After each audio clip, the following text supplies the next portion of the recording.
خرچنگ فقط موقع جفتگیری نرمه. والا نگاه بده اینجا نگاه کن. بدون نزدیک این خرچنگ دوستان در حال جفتگیری. اوی. آرام. منم نشونش دادم. احساس نکرم. نگاه. دیگه چه جفتگیری شده. این بغلشه.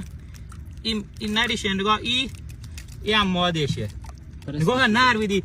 این رو داخل اینجا جادم و جفتگیری کنه. نگاه دقیق. این قسمت داخل این قسمت جارد. اینطور که مشاهده کرد و جفتگیری کنه. الان نگاه کن چقدر نرمه. نگاه نرمه. به خاطر که خیلی نرمه. خرچنگ ماده موقع جفتگیری نرم میشه. بعضی موارد نرها هم نرم میشن. بیا نشونت بدم. این نگاه کنیم نرمه یا نه. نگاه. نه. این نره بگیر. این الان قدرتمندتر شده. بگیر. این الان هم عصبانیه هم قدرتمنده. چون من اینو از جفتش جدا کردم. برای نشون دادم به شما. و نگاه کنید. پس موقع جفتگیری خرچنگ ها نرم میشن. به خصوص خرچنگ ماده. نگاه. بیا چجوری داخل میره دست. همه راش نرمه.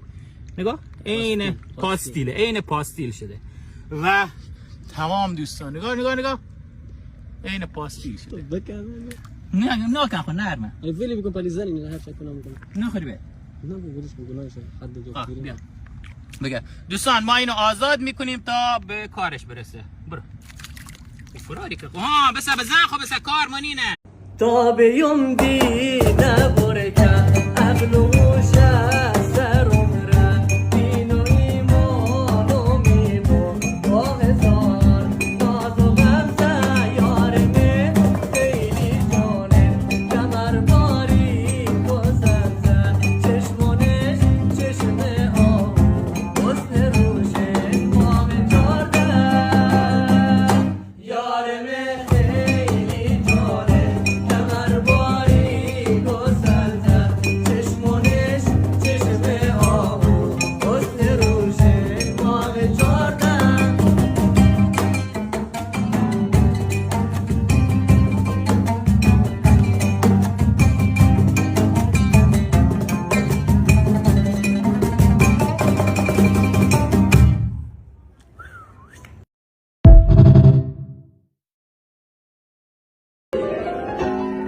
Can you play this song? It's my favorite. Oh yeah, you know.